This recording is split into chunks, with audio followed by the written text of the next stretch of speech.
Let me introduce you to our speaker today, Olu Adeneyi. He is a cybersecurity expert with over 30 years of experience working and advising both the public and the private sector. He's held various leadership positions in both sectors. He's a former trustee of 3 charities responsible for, amongst other things, regulatory compliance. As a cybersecurity expert, Olu's been involved in various projects throughout the years, including investigating cyber-related breaches, analyzing organizations' cyber responses, doing in-depth risk analysis in relation to security of organizations, and advising organizations on various certification standards, including Cyber Essentials and ISO 27001. So it gives me great pleasure to introduce Olu to you. He is one of our newest associates, and we're really pleased that he is on board, allows us to meet the needs of our clients in terms of cybersecurity training, cybersecurity advice. Recently, Olu's been helping one of our clients to delve deeper into the causes and the solutions in relation to a cybersecurity breach, which indeed had to be reported to the Information Commissioner. So we're really pleased to have Olu on board. Some of you may have met him at the PrivSec conference recently in London. If you remember those days when we used to meet face to face. And there's Olu from, there's a photo of Olu there, of course. And as you can see, he is just explaining to delegates the difference between, or the distance between Barnard Castle and the parents' home, Dominic Cummings's parents' home. So you can see there, he's explaining that and the importance of getting your eyes tested. So without further ado then, I would like to hand over to our speaker to enlighten you and enlighten me as well in relation to cybersecurity for data protection officers.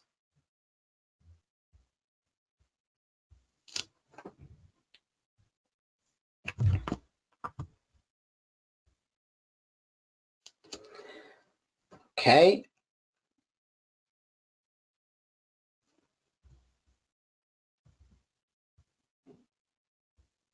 Good morning, Olu.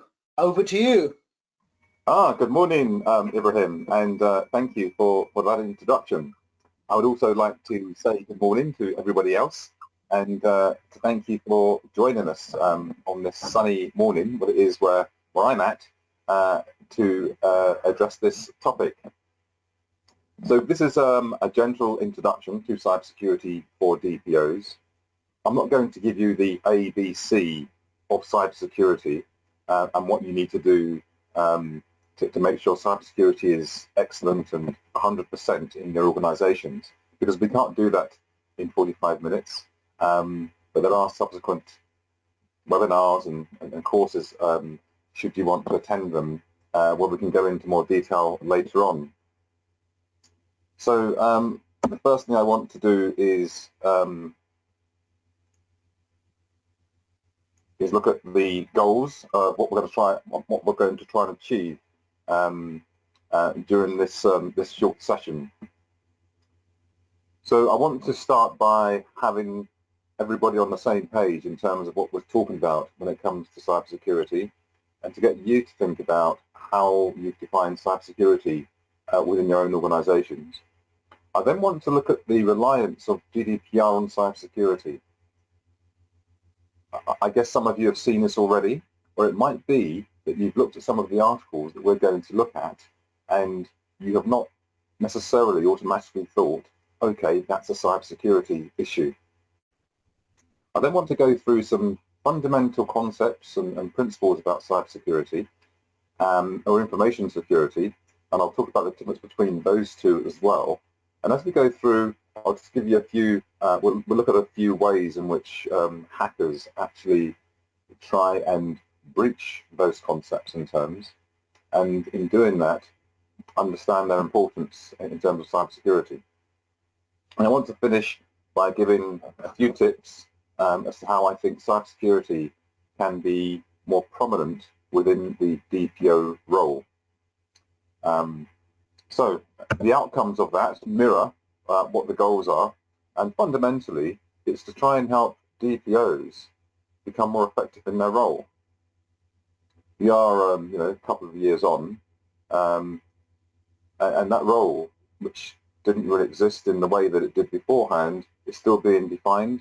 And I think that issues like cybersecurity, it's time for those issues and for those skills to be added in to the DPO role.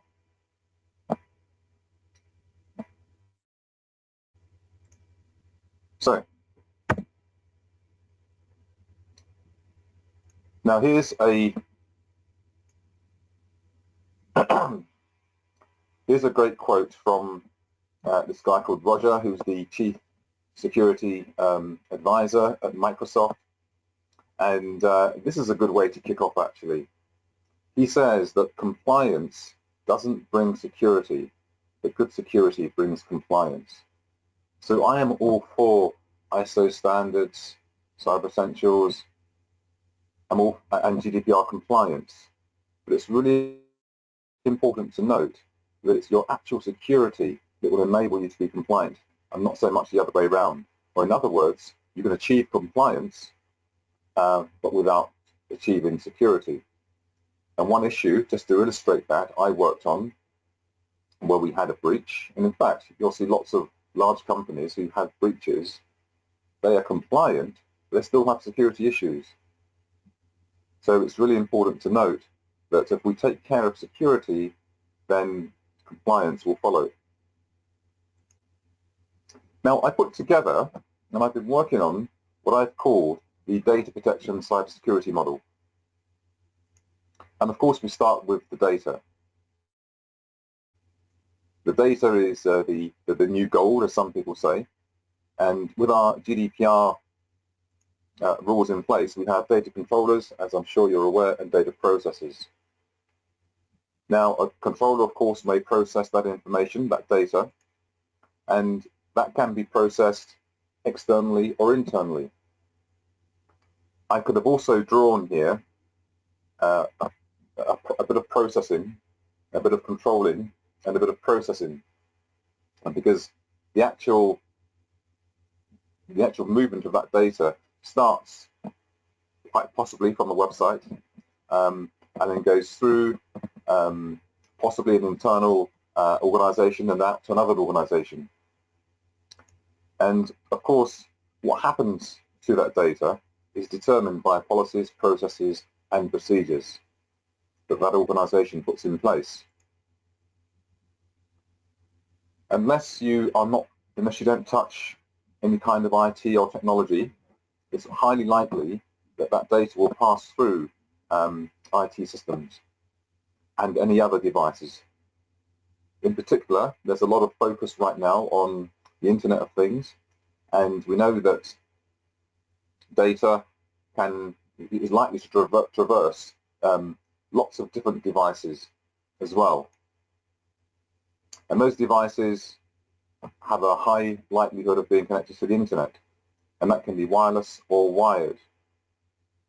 The important point to note here is that even if I have a mobile phone that doesn't have Wi-Fi on it or Internet access, I still might have Bluetooth.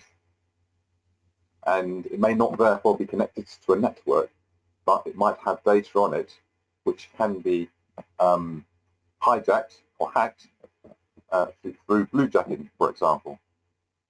Now, cybersecurity actually fits around all of that. Okay, the policies, the processes, the procedures, geographically, whether it's in-house or external, cybersecurity is fundamental to ensuring that all of that data is protected.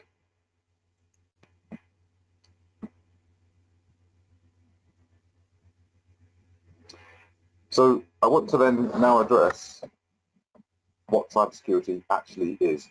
When we talk about cybersecurity, what do we mean? How can we ensure that when in our organizations we mention the word cybersecurity, that the individuals in the different departments, and certainly the other managers, can ensure that they're all talking about the same thing?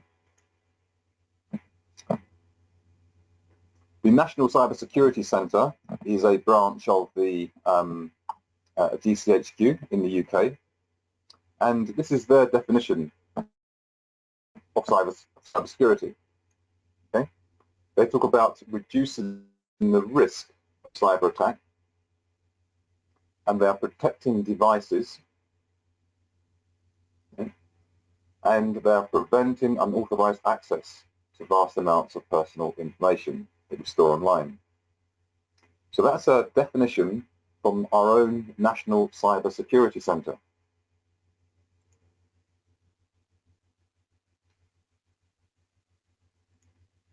If we turn to Wiki, we can see that they define cybersecurity as security as it applies to information technology. And they mention here that includes all technology that stores, manipulates, or moves data, and devices that are connected or included in networks. So it's a slight different emphasis there. I mentioned about a mobile phone with Bluetooth on it, or any other device with Bluetooth on it. It may not be connected to a network actually, but still it could be hijacked, and it could be hacked, and data could be breached. Now let's turn to the equivalent of our NCSC in the United States of America. So they talk about prevention of damage to, protection of, and restoration of. And then we have a whole list of devices and systems. They then add on to that to ensure its availability, integrity, and authentication, confidentiality, and non-repudiation. Now we are going to be looking at all of those terms that they've mentioned in just a few slides' time. But it's interesting that you see a slightly different emphasis again on what cybersecurity is. So there is a central theme that runs through all of those particular explanations, but it's also interesting to look at the nuances. Now, of course, not to leave out one of the biggest trading blocks, the EU.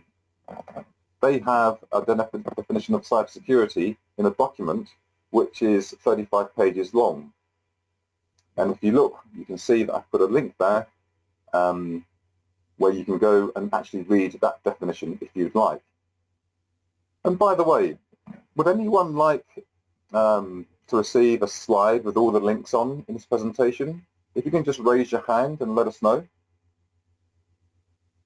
Just raise your hand right now if you'd be interested in seeing a slide or a sheet of paper with all the links I'm putting in this presentation.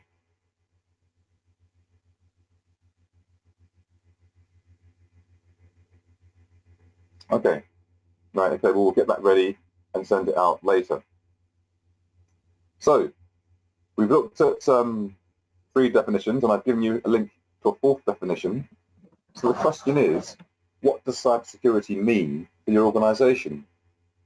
And what I suggest is that after this course, or in the next few days or weeks, that you have a look at any documents you already have in your organization and see if you've got a definition of cybersecurity.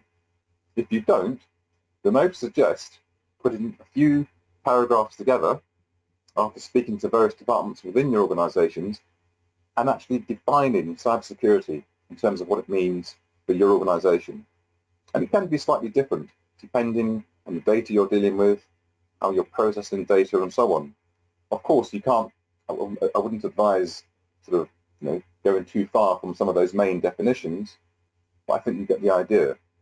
And if you put that document together, it will be useful for your information security policy, if you have one, and if you don't, I recommend putting one together. And it will also be useful for any other activities, such as cybersecurity risk assessments.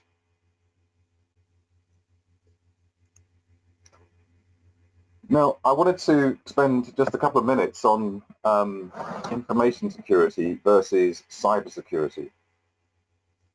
There are some who believe that cybersecurity is actually a subset of information security.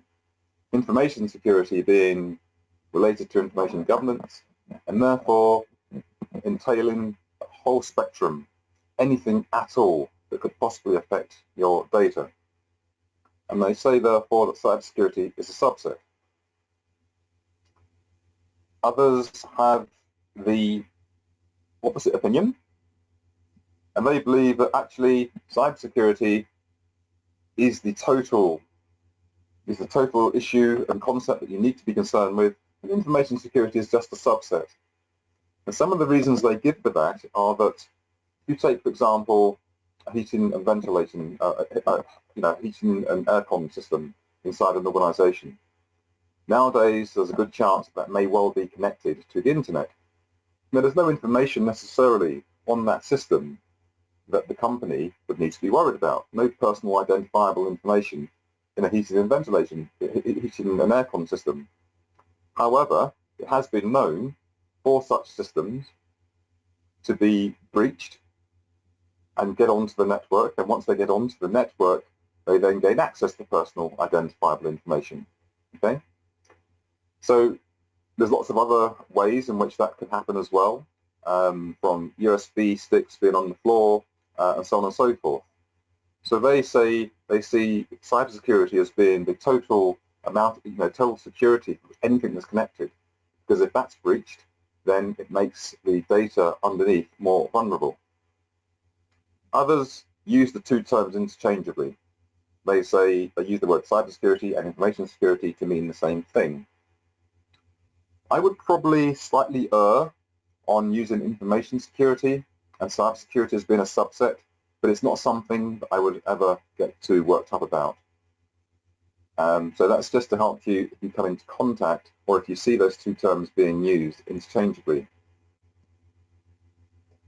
And this next diagram aims to show how cybersecurity is reliant and how it fits in with other areas of security. And you can see the link there if you want to read the full document. But the key point to note here is that if my cybersecurity, I'm effectively talking about devices, I'm talking about computers, I'm talking about computer systems, and they have to physically be somewhere. If people have access to that, it's possible that my data could be breached. The people that I actually employ, the staff, and the HR procedures that go through to perform checks on those staff, that could affect your data security, and so on. So it's really important to know that cybersecurity is, how and where it fits in, and the other areas of an organization that could impact cybersecurity. In terms of operational security, that also can relate to your processes. Okay? I did a risk assessment for one organization, and they had a practice where they were sending highly sensitive information about an individual for their new recruits via plain text email. Is that GDPR compliant? Would that have fitted in with cybersecurity best practice? Absolutely not. It's a weakness, it's a vulnerability. So we need to look at the whole area of how we're dealing and how we're moving data through our organizations if we want to ensure good cyber security. This next slide shows why cybersecurity has perhaps taken a sharp upturn over the last few years. Obviously, we are moving and doing a lot more through digital means. Just to pick a few, so we're doing a lot more through digital transformation. That's one of the items on that list.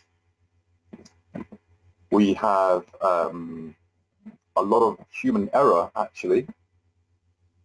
And as we'll see, human error and mistakes is a huge threat to breaches being caused. And there are lots more researchers. In fact, there are some companies who make their living by trying to find holes in digital online services and systems. Of course, you'll find there is some state-sponsored hacking as well. And as vendors and software developers try and improve their services, they're adding new features all the time. And with each new feature, there's likely to be some sort of error, and that obviously gives way to cybersecurity breaches.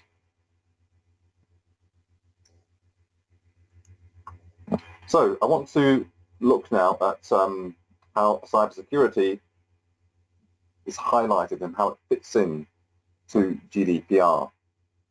Now, I've actually printed some of the text of some of the articles, and by the time we've gone through this next few slides, I hope that none of us are in any doubt whatsoever of cybersecurity being embedded in GDPR.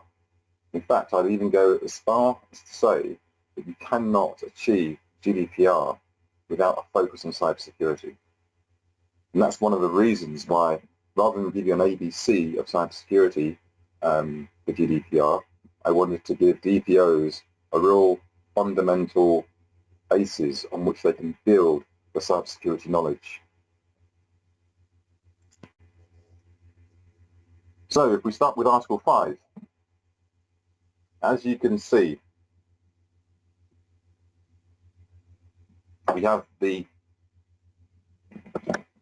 obligation to protect against unauthorized and unlawful processing, against accidental loss, destruction or damage. So the human errors and the human mistakes is absolutely key. In the sheet that we'll give you at the end, if you put your hand up for it, I'll put a link into the Verizon Data Breach Investigation Report. They publish this every year. This year they looked at just under 160,000 breaches and have categorized them. And you'll be surprised, or perhaps not surprised, to understand that errors and mistakes ranked highly on that breach list. And it's part of GDPR, according to this article right here, to protect against that.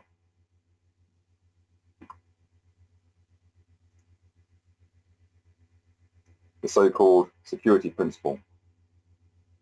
And of course, we're going to be seeing this technical and organizational measures crop up quite a lot in these articles we're looking at. If we turn to Article 24, and this is called responsibility of the controller. It's not an official title, as with all of these articles, but if you look at what the actual article is telling us, the obligation is, therefore, we can see that this is clearly what it refers to. And the key thing here is being able to demonstrate. So as a DPO, in order for you to demonstrate that appropriate technical and organizational measures have been taken, then you're going to need to be able to describe, at least at a high level, at a black box level, some of the cybersecurity measures and controls in place. And note here that it says the implementation of appropriate data protection policies. Okay? I have looked at an organization in the past where they had a lot of GDPR documents and processes and policies, but they didn't have an information security policy that related or mentioned cybersecurity. So do you have one in your organization? And are you aware of it? And do you visit it and regularly update it as required?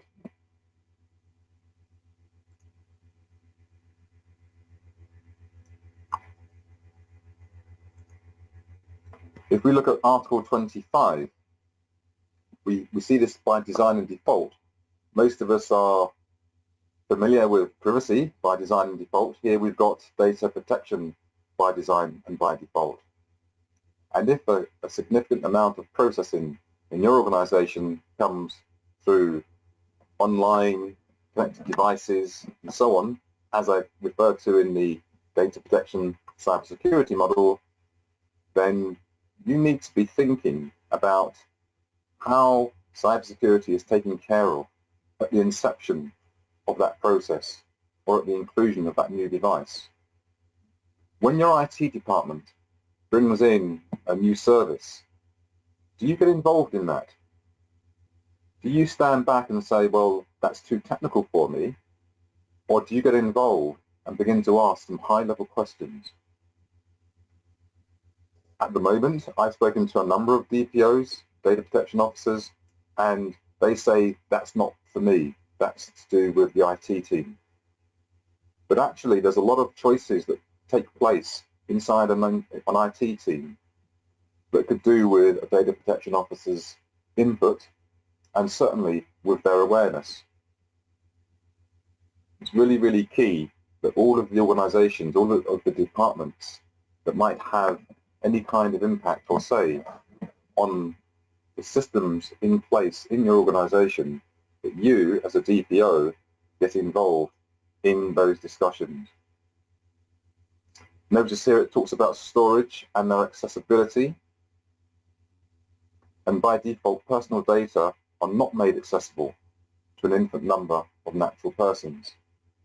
So data needs to be protected in motion and at rest, and from the very point that it's actually taken into your organization.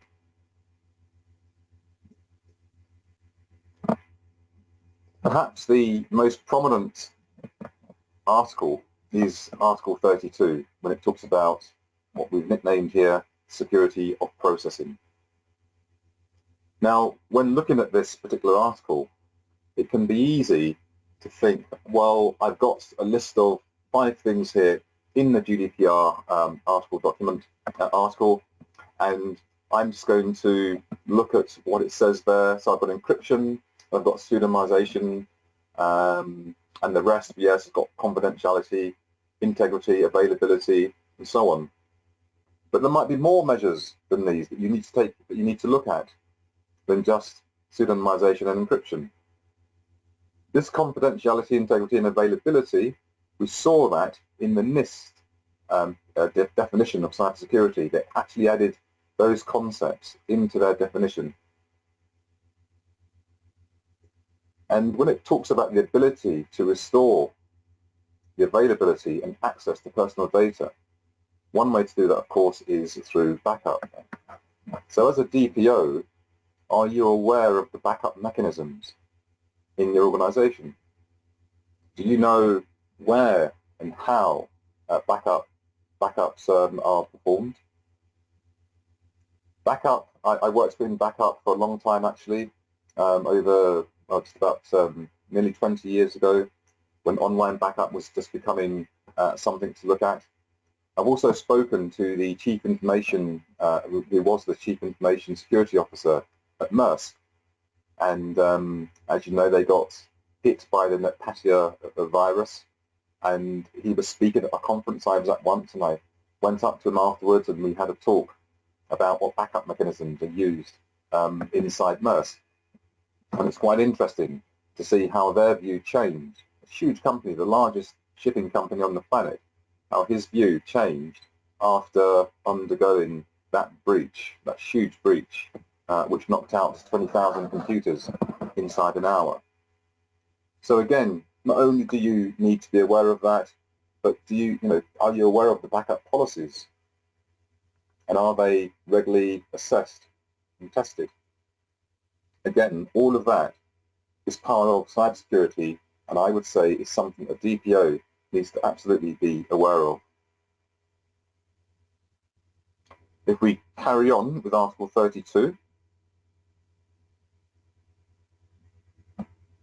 you see that it talks about the risks from accidental or unlawful destruction and loss, alteration, unauthorized disclosure of.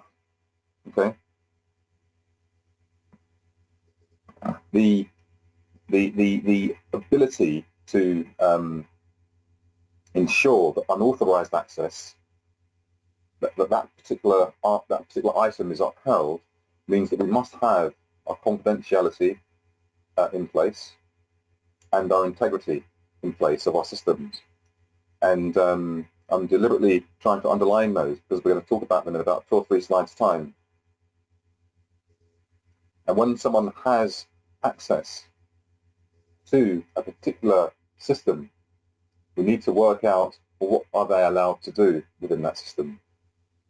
One of the reasons why the Maersk issue escalated so quickly is because the first person that was breached was someone who had global admin access. Now, very often an administrator of an IT system will be able to access virtually anywhere inside that organization.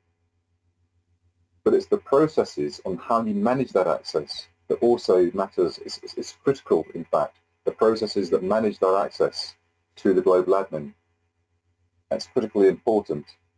And there are a number of mechanisms and controls that can be deployed which limit how that access can take place. There's another issue that I heard about where an individual, he was a global admin for a company, and he decided to go on holiday. Now, whilst he was on holiday, someone else in the IT department noticed, just by chance, that he had logged in.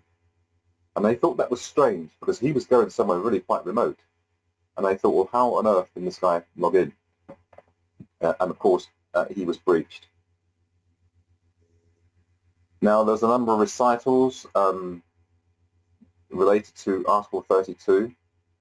And you'll see that the recital 76 talks about risk assessments. Now, one of the key things about risk assessments is that they need to be done whenever a significant change is made really in the business. Now, you as a DPO, you're aware of DPIAs, and no doubt you've been trained up on how to perform one. But do you perform that DPIA in conjunction with those who are able to do a cybersecurity risk assessment? I've got one more slide on that later on, but that's the subject of another webinar or a course entirely about how to do a cybersecurity risk assessment.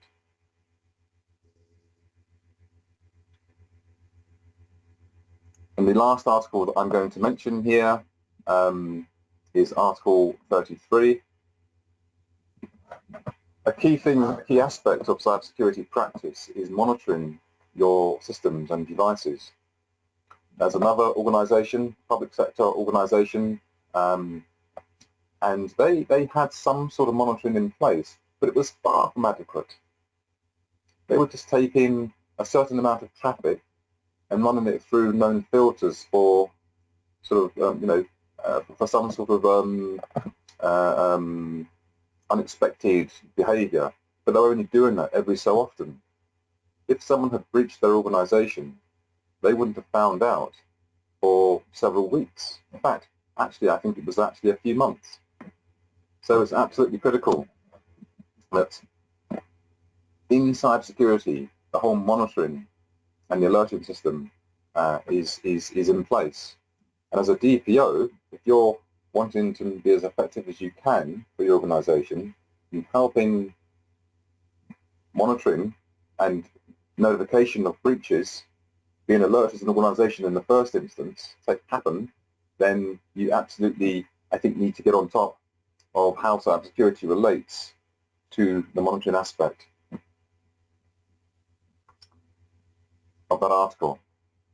So that's just a quick breeze through the articles.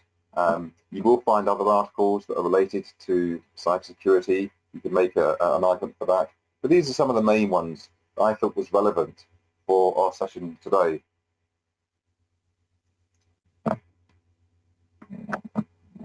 Now, what I'd like to look at now is some of the actual cybersecurity concepts and principles. We've seen in those articles, it mentioned confidentiality, integrity, availability, also known as the sort of cybersecurity triad. And I want to look at those in a tad more detail, and also look at these other supporting security concepts of authentication, authorization, and accountability. Because without these, it's kind of really difficult to achieve the top three anyway. And remember, those articles that we just looked at, it's for an organization to be able to demonstrate that you're doing these things. I have heard in one situation where, and you've probably heard of them yourselves as well, where organizations have been fined, not because they actually had a breach, but because when investigated, they weren't able to demonstrate that they were taking steps to ensure confidentiality, integrity, and availability, and so on.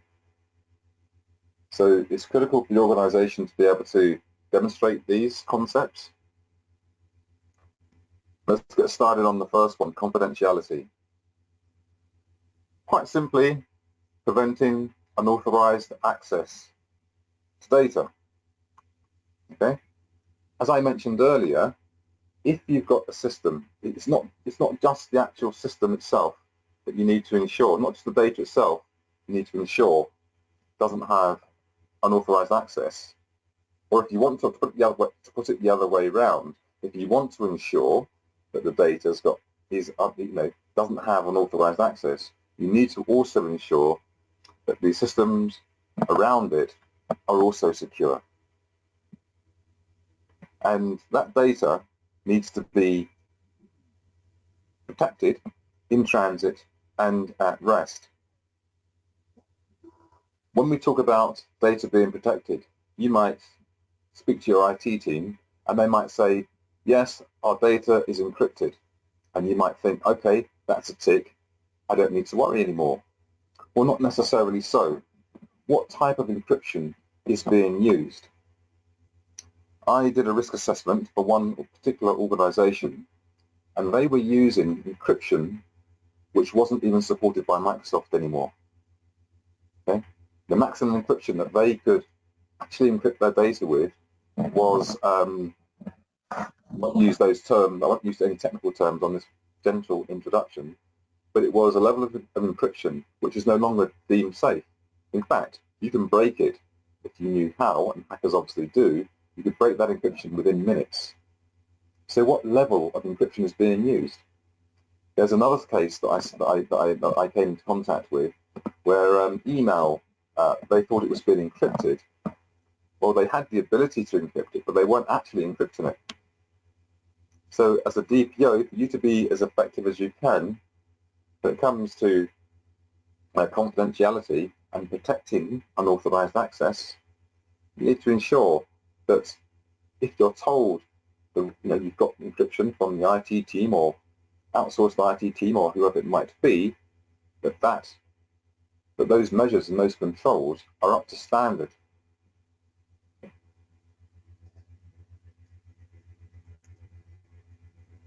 So if we look at integrity, again, which we've seen in the articles, we talk about the reliability and the correctness of data.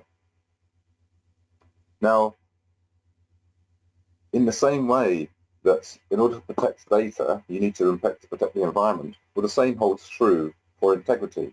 In fact, integrity is reliant and dependent on confidentiality.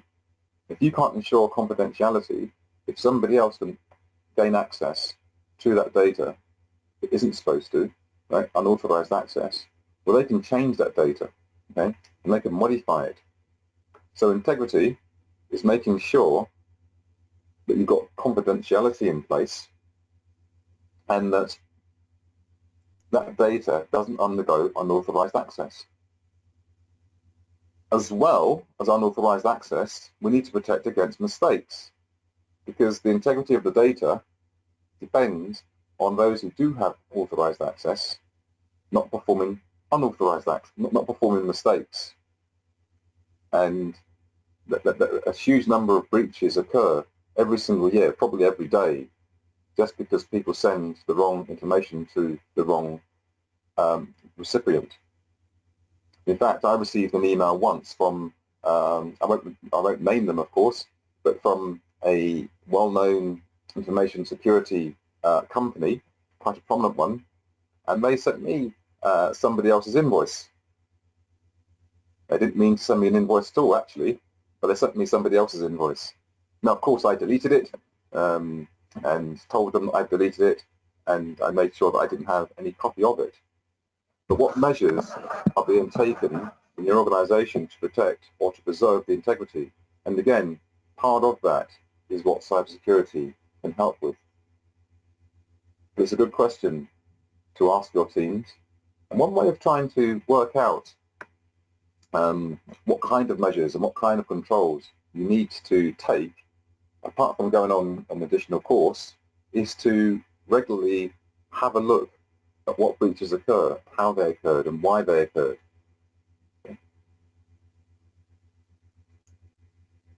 The third term that we see mentioned both in the NIST description and in those articles is availability.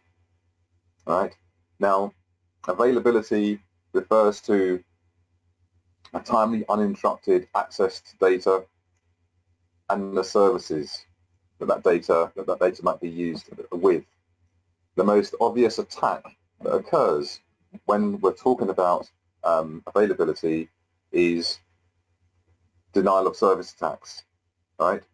That's when someone bombards your particular organization and they bombard it with messages, and that particular organization, the systems in that organization can't handle that bombardment of information and messages or that attack, and therefore those who should be getting access can't get access anymore.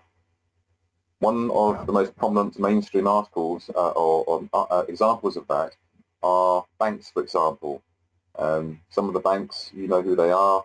When they moved over to new systems, new IT systems, some of the users were locked out, and that caused a huge disruption. You had, for example, individuals who couldn't pay their bills. That was a massive issue. There's other large-scale attacks, which we'll go into on the course you do attend. And cybersecurity helps to protect against that. Now I'm just going to whiz through these last few from a time perspective. The authentication is about, are you who you say you are, right? And this is a big deal. There's been a lot said and about authentication in the last few years. Mostly, a lot of people have their email addresses are used as a username, and they have a password. And of course, because we have so many online systems now, we're inundated with the need to find and have a new password. Passwords are susceptible to what we call brute force attacks, and also to credential stuffing. Credential stuffing is when you have one password that's used for many different systems. What a hacker would do, if he breaches you on one system and steals your credentials, he'll try and go on a lot of the popular services on the internet and try and use the same password, username and password that you have used on that one breach system. That's called credential stuffing, and it's highly effective for all of those who use the same password. So what policies do you have in place as a DPO to try and prevent that from happening? And is the authentication method used at the moment in your organization? Is it suffice? Are you happy with it? Do you know what its strengths and weaknesses are? Have you enforced multi-factor authentication in your organization? Should that be under review? Do you know how many attacks happened in the last year, for example? Are there any reports that you've read where you understood that the reason for that breach, the first point of that breach has actually been because you don't have, because that organization didn't have strong enough authentication methods in place?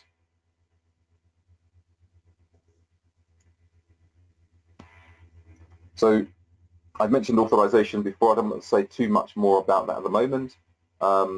Suffice to say, when someone gains access to your system and they're authorized, that they need to be able to only do what they need to do, what they need to be able to do for their job, under their job description.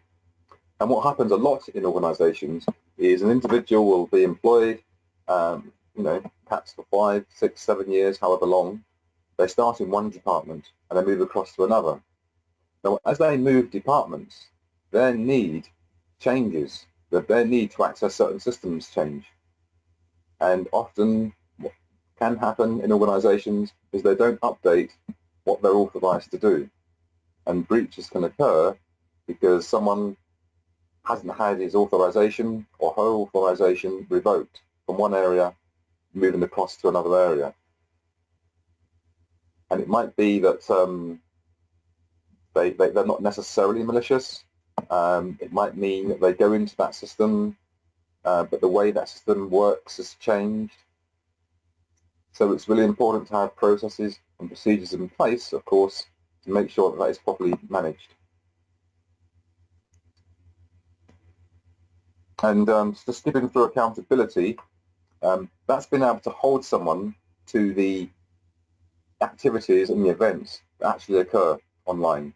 Okay, if an individual does something, makes a change on your system, whether it's by mistake or whether it's malicious, internally, can you hold them accountable? Are there any sort of logs and auditing and monitoring?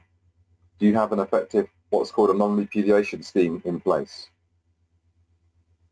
So that's also fantastically key. Now, when you look at cybersecurity, it'd be easy to think that it's just talking about technology, okay? Whereas in actual fact, as I've mentioned throughout this webinar so far, we need people, process, and technology in order to be able to ensure that cybersecurity is at its very best.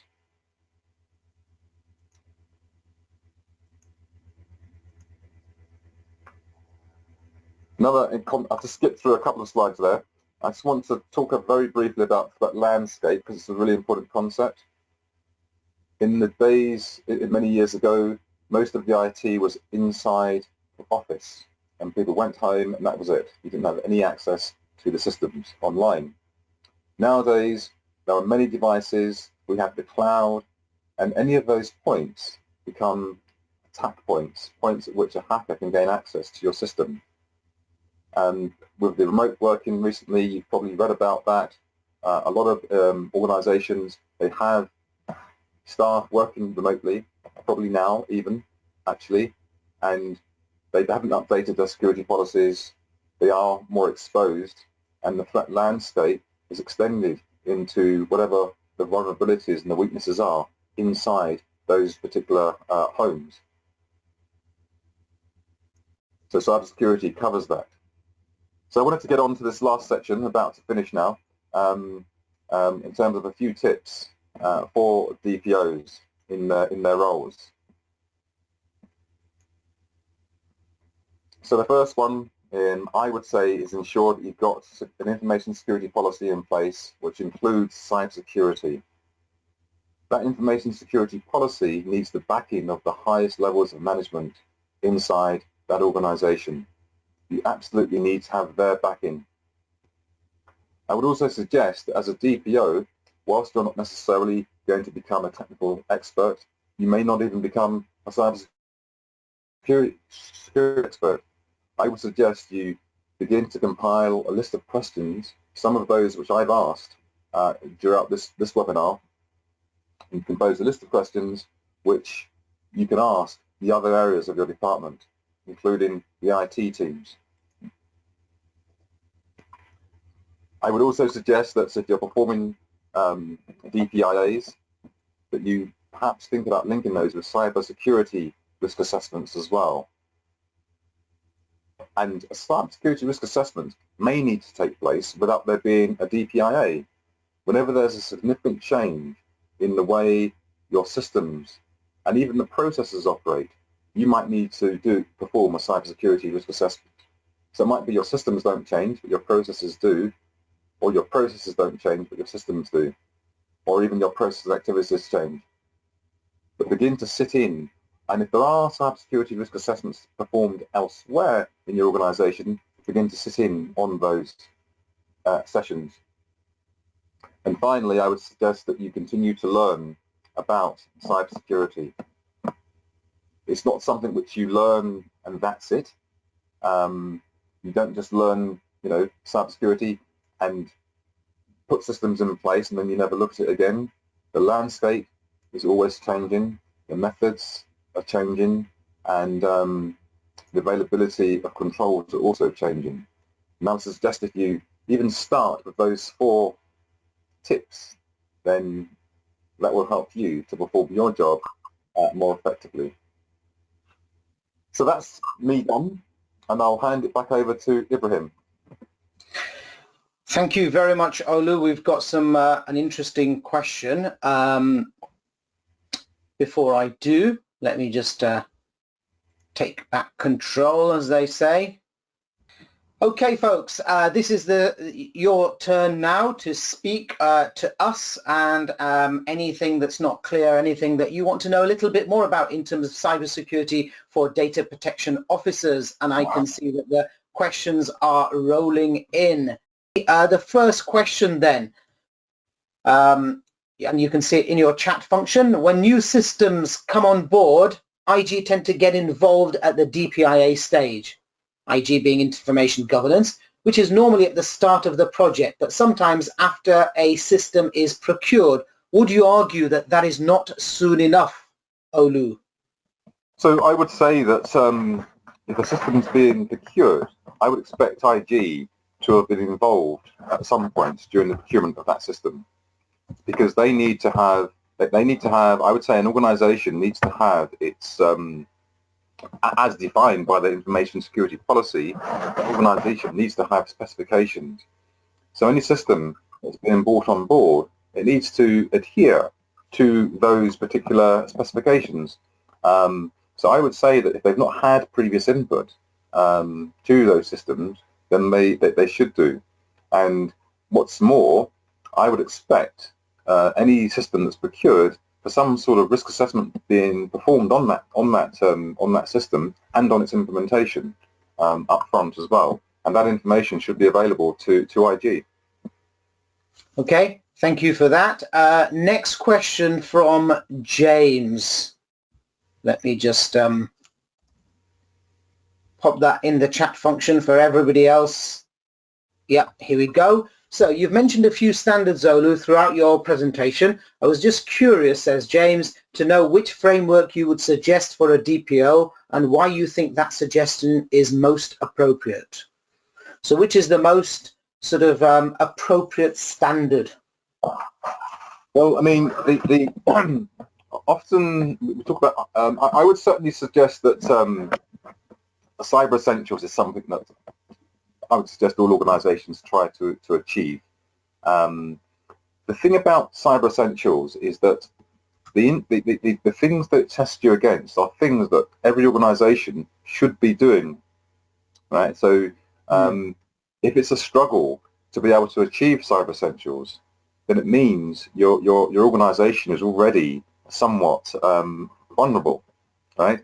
It looks at things like patching, for example, among other things, and backing up, which is the only protection against ransomware. So that hits the availability principle that we mentioned earlier on. So I'd certainly suggest that every organisation looks at Cyber Essentials. But even if you look at ISO 27000, remember you can go and buy these standards, right? £100 or whatever it might be, or go to the library. You can buy these standards, and you can begin to sort of move towards achieving them if you want, without actually achieving them. And even that in itself can help an organisation. But I would say that, for sure, do the Cyber Essentials and focus, as I mentioned in the opening quote from the Microsoft Security Advisor, think about, learn about cybersecurity or learn about the security of the organisation, and let that be the most, the thing you do first and foremost.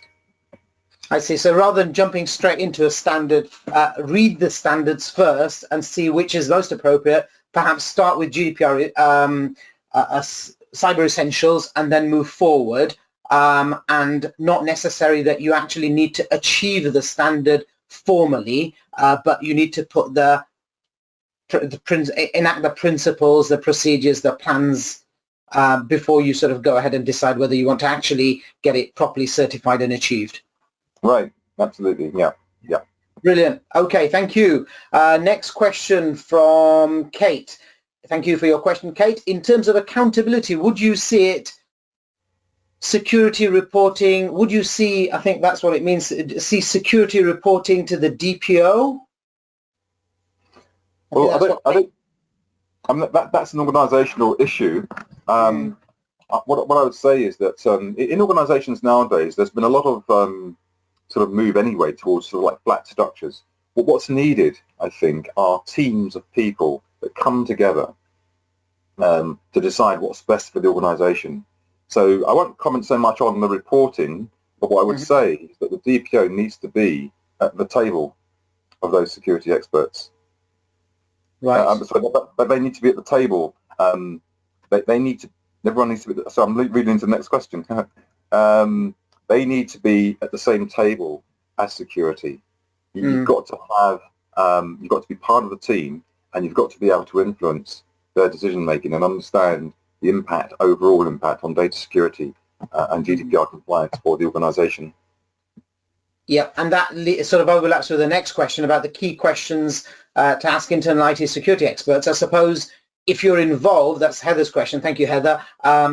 If you're involved at the outset and you're at the table, then you be able to sort of pick up what's going on and ask the appropriate questions at the appropriate time. Well, absolutely. I mean, the questions that you ask an IT department or security experts, I think you can ask them things like, well, what are the risks of this not happening or of that not happening? These are the strengths of the system. What are the weaknesses of the system? You can begin to ask questions like that, for example. And if somewhere else in the organisation they've had a breach, or it might have been a process breach. You might say to the IT experts, is there anything we can do with our technology to begin to address that? Okay, but it's really important, I think, for a DPO to have at least a black box understanding of security and of some of those basic concepts, and to keep up to date on that, so that you can hold the IT security experts to account. It's interesting you've mentioned basic black box understanding. ActNow, obviously, with Olu are working on a full day online as well as hopefully classroom based as well, a series of workshops where we hope to upskill data protection officers. No disrespect to those who have good knowledge of cybersecurity, but those who don't, because often when you're thrown into the job, you don't necessarily have all the skills or all the knowledge. So that's where ActNow come in terms of being able to sort of upskill DPOs and get them to that appropriate level of knowledge where at least, as Heather said, that they're able to ask the key questions and probe the IT security experts. So what's this space in relation to that, folks? Next question from Alison. Alison, you've asked, what about continuing improvement cycle? How would this look to ensure that you maintain compliance? Annual work programs, perhaps? Well, if I've understood the question correctly, I think that one of the things that, again, which I would suggest as part of cybersecurity, in fact, a really important part, is monitoring your system. And nowadays, any sort of IT or digitized system generates hundreds, thousands, in fact, hundreds of thousands of logs on an ongoing basis. So that's one area, where folks can look about how you can continually improve your security posture. But another area is making sure that you're aware of who else is getting breached. So I suggest that a really simple, easy way to do that would be to get a Twitter feed, right? Make a list of all of the systems in your organization. So, easy ones would be things like Microsoft. It might be Adobe as well. And there might be a few other key systems that are used in your organization. All of those companies that I've just mentioned, they have security Twitter feeds, right? So put together a simple Twitter list, include those guys in, and make sure that it just sits there on your, or that's part of your daily, weekly reading, and find out what issues are coming up from a cybersecurity perspective for those particular elements. But part of that is making sure you're continuing to stay up to date with the news. And of course, the third point is making sure that, again, you're sitting at the table with the IT teams and the others in your, and the process teams as well, right? Not to mention the training folks. people, process, and technology. Okay, brilliant. Thank you very much for that, Olu. Thank you, Alison, for your question. Okay, any last questions then, folks, before we finish? Enjoyed that question and answer session, hopefully. I certainly enjoyed it and learned a fair bit. Any last questions before we finish? Feel free to type them in. I've got a couple of people with their hands up, probably a slip of the hand. If you want to ask a question, then feel free. If you want me to unmute your mic so you want to speak to Olu, then I can do that as well. Just send me a message via the chat function or the questions section. I'll give you 30 seconds to do that, folks, if you wish to do that.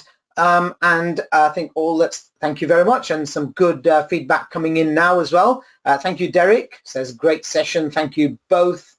Thank you, Olu, and Ibrahim, says Sonia. So I think that's a good place for us to stop there.